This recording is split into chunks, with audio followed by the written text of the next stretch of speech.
While the Brewers were going 6-0 against the LA Dodgers this past summer, the Dodgers were just sitting back and laughing at everybody else in baseball. We'll tell you why next.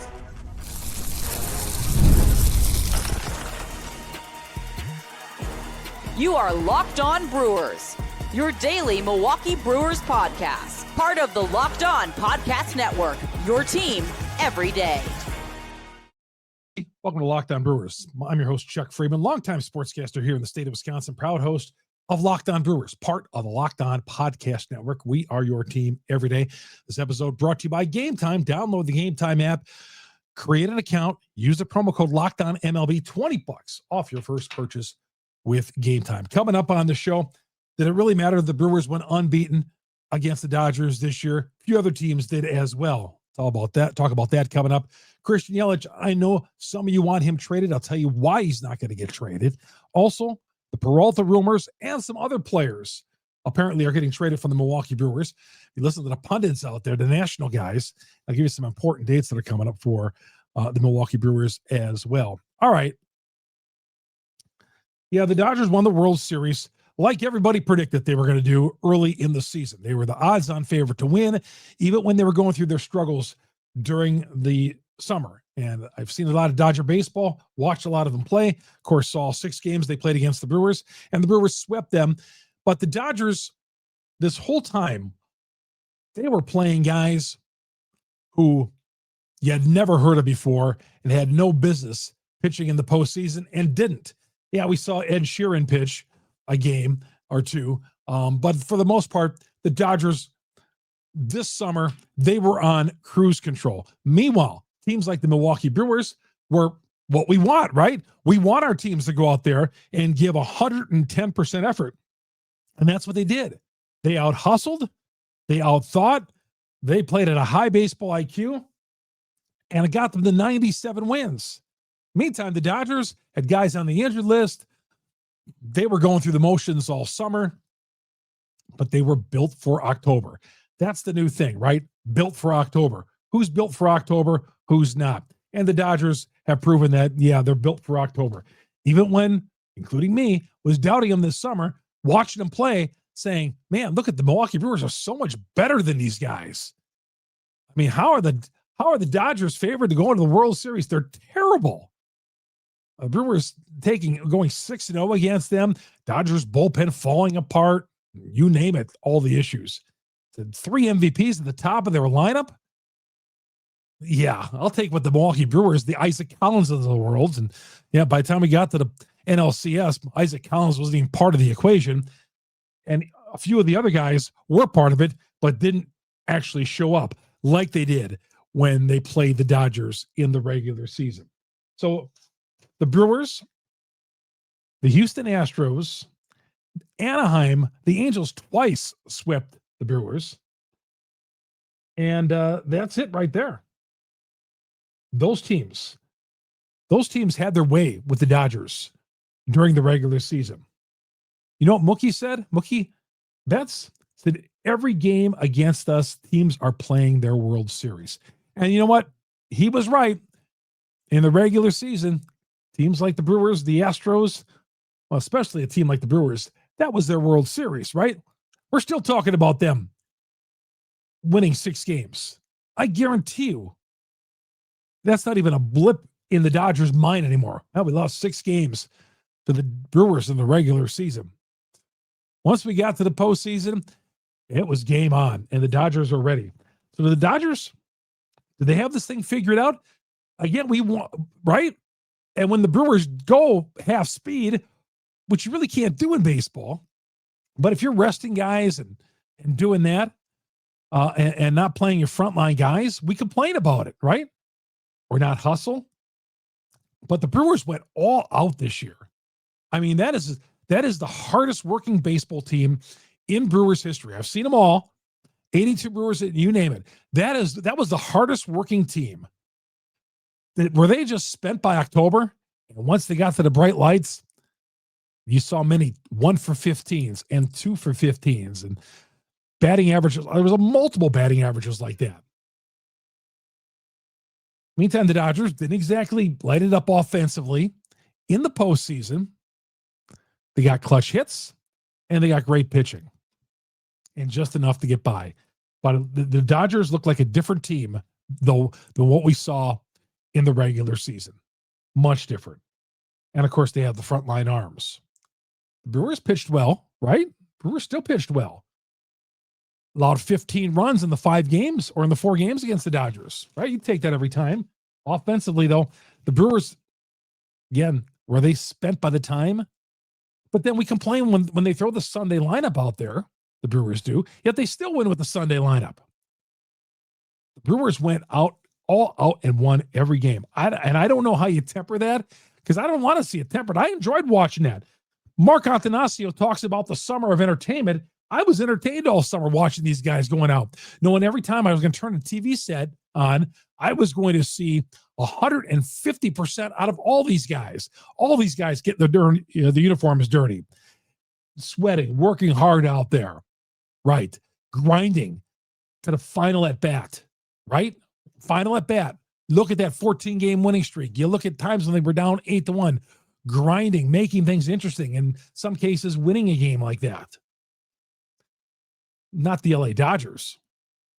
Or sometimes the Dodgers got down in the game and they were just like, oh, I'm done. Well, we'll just play tomorrow. You can tell with these guys. And I don't know if I like that route. Of course I don't like that route. I want my team to play hard all the time. But the Dodgers somehow were on cruise control the entire season. And then they got to the postseason and all their big stars delivered. Brewers don't have those big stars. They have a lot of guys who work hard. They do have some stars on this team. They have some keepers. They don't have any Hall of Famers, at least what I see right now, right? I mean, well, there's no Hall of Famers on this team as of what we see right now. We love Frelick and Terang, but, they're not first ballot Cooperstown guys right now. Churio still's got some stuff to prove, we agree. He's on the right track, but, we're not there. I don't know what the happy medium is. The Dodgers, I mean, how could you look so bad in the regular season, and then here you are in the postseason, down 3-2, rally beat Toronto. Rally and beat Toronto. But doesn't make me feel any better. Doesn't make me feel any good at all. Well, somebody put on Twitter, well, the Brewers beat the Dodgers and went 6-0 during the regular season, and that's the team that won the World Series. Well, they went 4-0 against the Brewers in the postseason, and that's what really counts. The postseason is what really counts. Regular season doesn't matter. Like the Gold Gloves came out Sunday. Terang was up for second base. Horner beat him out this year. Right field, Frelick, Tatis beat him out. Brewers have no Gold Glovers. And certainly those guys deserve to be Gold Glovers, but no Gold Glovers. Voters probably said, well, we can't have 2 Brewers win like we did last year. I'm just kidding, but you always wonder about that. No Brewers on the go. One of the best defensive teams in baseball. The Brewers had no Gold Glovers. Weird, right? Weird. And one of the best baseball teams, defensive baseball teams in baseball.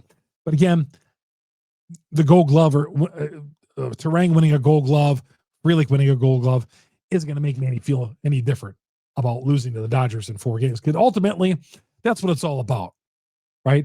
We want to see Pat Murphy win Manager of the Year. We want to see GM of the Year, MVPs and all that. But I don't really care. I used to think it was a big deal, but it's not. Because you know what the ultimate is? What the Dodgers were doing on Saturday night. Winning the championship.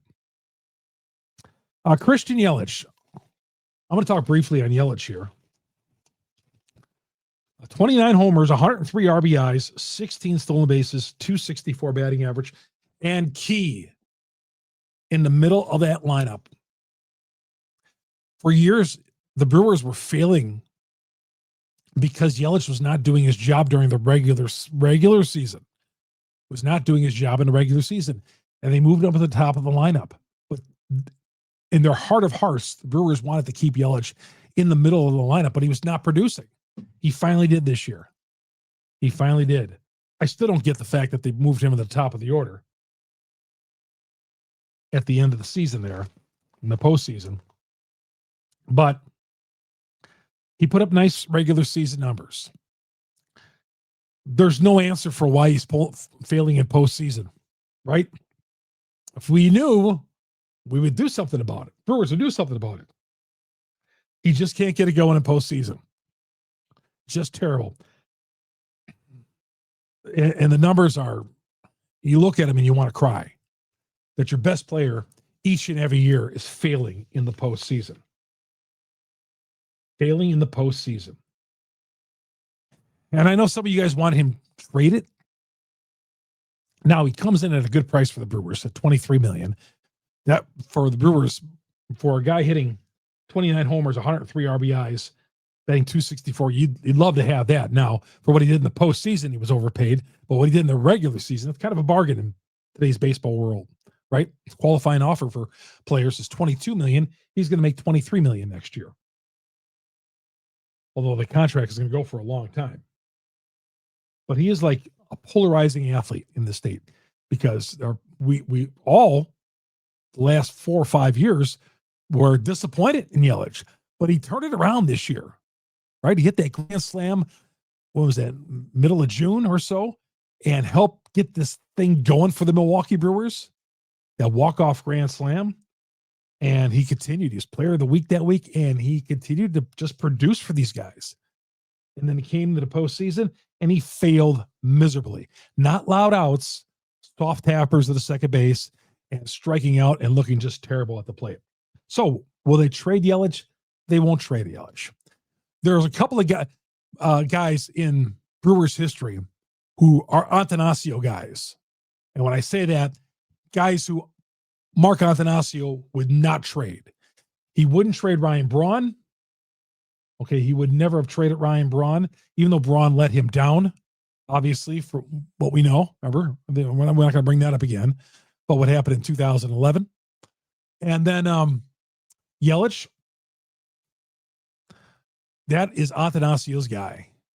And if Arnold went into his office and said, you know what, I'm going to trade Christian Yelich for Aaron Judge, and the Yankees are going to eat up most of that contract, he would still say, I want Yelich. I'm telling you, Yelich is not getting traded from this team. He's one guy who they signed long-term, just like Attanasio signed Braun long-term. Yelich and Attanasio are joined by the hip. Never happened. So, again, anybody who thinks that Yelich is going to get traded, I would absolutely be stunned. Absolutely be stunned if the Brewers traded him. But there's some other guys who are on the trade block, according to the national guys. Yeah, they're at it again. We'll get to that coming up next. Chuck Freimund here on Locked On Brewers, part of the Locked On Podcast Network. We are your team every day.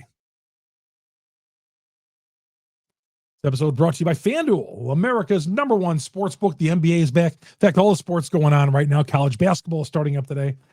And it's all there on FanDuel. No better place to get in on all the action but FanDuel, the official sports betting partner of the NBA.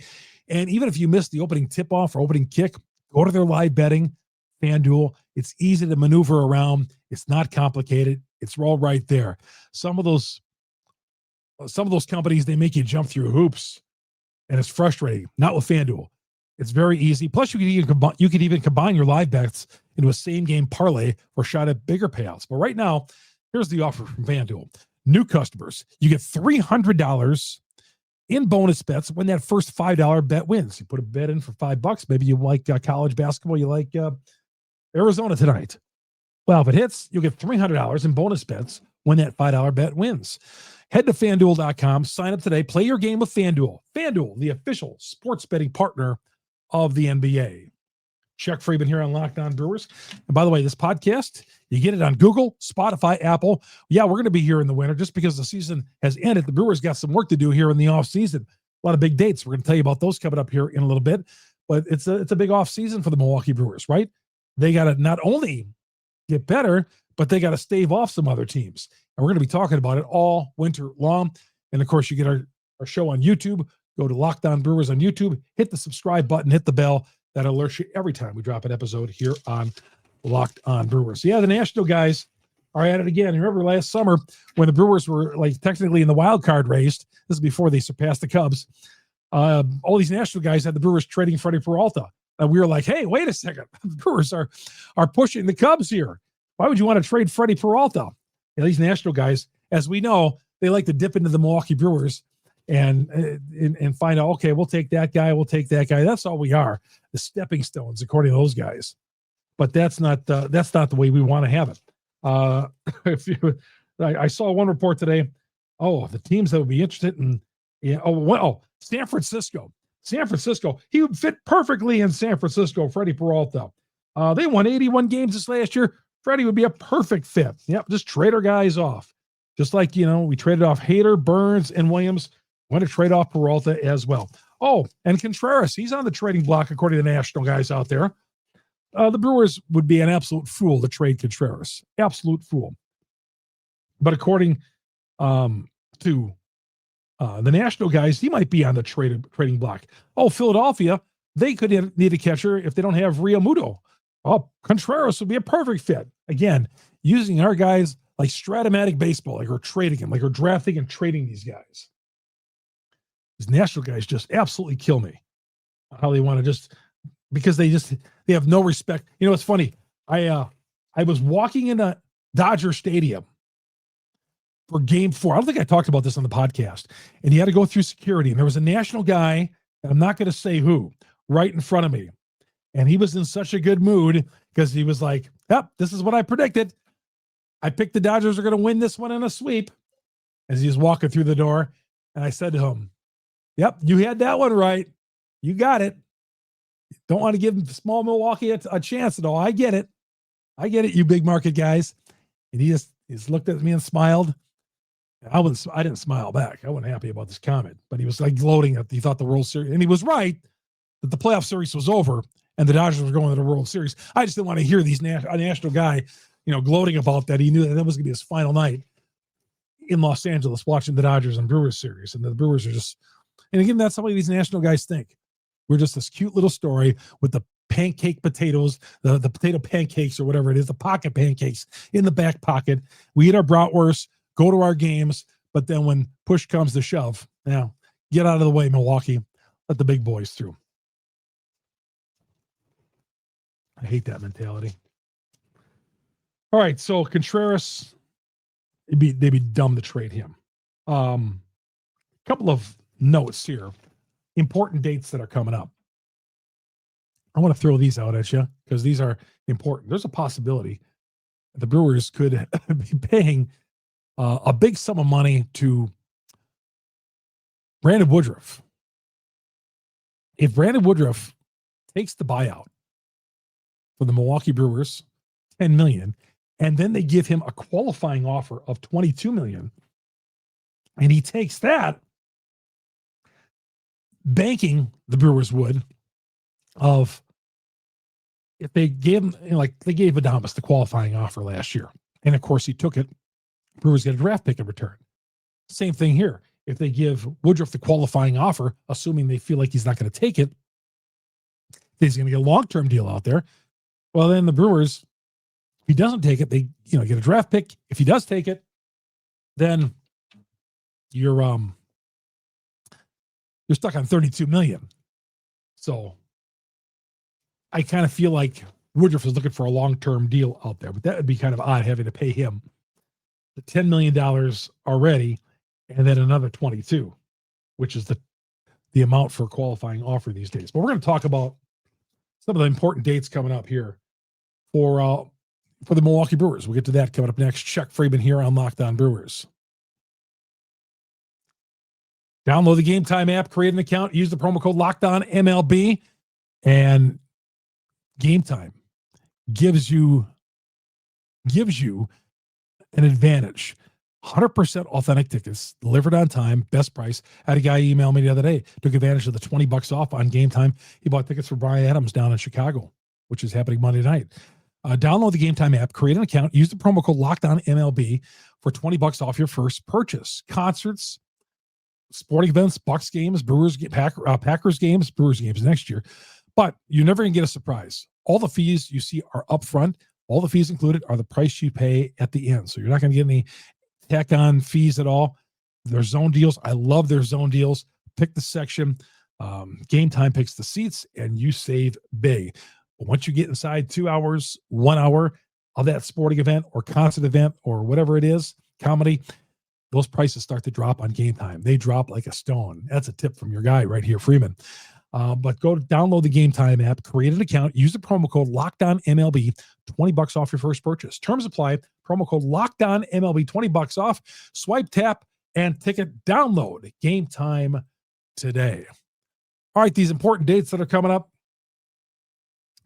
Free agency. 5 days after the World Series, players become free agents, which will be Thursday. Trade freeze is lifted, and players are allowed to be traded. Free agency actually began on Sunday for eligible players, but they're not permitted to sign with other teams for at least 5 days. Free agents no longer count against the previous team's 40-man roster. So trades of players who are on the 40-man roster reopen for the first time since the trading deadline this summer. So coming up on the 6th, which would be Thursday, free agents are eligible to sign with any other team in baseball. Teams with contractual options or opt-out clauses must make the decisions by Thursday night. Teams have until 4 o'clock on Thursday to decide whether they issue qualifying offers to free agents. And one of those, obviously, is Woodruff. By Thursday, would he get a qualifying offer? So that's a big deal. General manager meetings are coming up a little bit later on in the month. And coming up the Friday before Thanksgiving is the deadline for players accepting a qualifying offer. So let's say Woodruff gets a qualifying offer. Well, he's got until November 18th. If they accept, they're back in the 1-year deal for $22 million. And then those who decline the qualifying offer, like Adames did last year, are tied to compensation draft picks. So, they'd figure that out a little bit later on. But that's all coming up. Also, the Rule 5 protection deadline is coming up on November 18th. But the trade freeze is going to be lifted, and the Brewers can make trades. The free agency, again, Thursday, you could sign with other teams. God, it used to be you had to wait like the December before free agent. There was like a free agent draft. You had to draft the guy before you could even sign him. They got rid of all that a long time ago. Obviously, the options on contracts, Contreras, Woodruff, Peralta, Hoskins, Jansen, Quintana. Decisions on all those contract options will have to be made. And let's see what the Brewers will be doing here. So that's some pretty, well, some of those decisions are tough ones. Some of them are really easy, like Contreras and Freddy Peralta. Freddy Peralta is like the easiest one ever, right? The player, and Freddy Peralta, when he was 23, I want to say, they got him 5 years at $15 million. Freddy Peralta, you talk about a bargain in baseball. Freddy Peralta, 5 years, $15 million. And he's at the final year of it at $18 million. But in free agency here, and these player options, I talked about this last week on the show. I don't see them going after doing this with Quintana, Jansen, Hoskins, or Woodruff. Contreras and Peralta for sure. Just odd that Contreras has even got a contract option in there, because the Brewers will for sure pick up the $12 million on that. Absolutely, but they got to sign him to a long-term contract. I know Contreras did not want to talk about it during the summer, but that's something that the Brewers have got to try to get into this year. And as far as Peralta, last time the media talked to Matt Arnold, he said, he was asked about Peralta, what are you going to do with Peralta? And of course he's not going to say, well, I'm going to come out and trade him. He goes, I haven't really thought about it yet, because he's got Peralta for another year. at the very least. All right. And I do think he's going to get traded here in the offseason. That's just what the Brewers do. They will trade him. But as far as trading Contreras, no. Even though he's got a couple of years left, I saw where if the Brewers got bowled over, they might make a move. I don't know. I just don't want to do it. That's a guy I want here long term. All right, everybody, that's going to do it for Locked On Brewers today. Thanks for joining us. We'll be back tomorrow. And of course, any news always breaks. We'll have it first. That's why you need to subscribe, especially on YouTube, where we drop these instant reaction videos on YouTube. So you can catch up with anything going on with the Brewers baseball. They make a trade, sign a free agent or whatever. Sign a free agent. Well, you can pretty much guarantee I won't be dropping anything there because the Brewers never signed a free agent. They did a couple of years ago with Rhys Hoskins. I'm still stunned by that. But yeah. But if the Brewers surprise us and they do something here like that in the offseason, subscribe to YouTube and you'll get all those news alerts in video form as they happen right here on Locked On Brewers. That's going to do it for me, everybody. Chuck Freimund, Locked On Brewers, part of the Locked On Podcast Network. We are your team every day.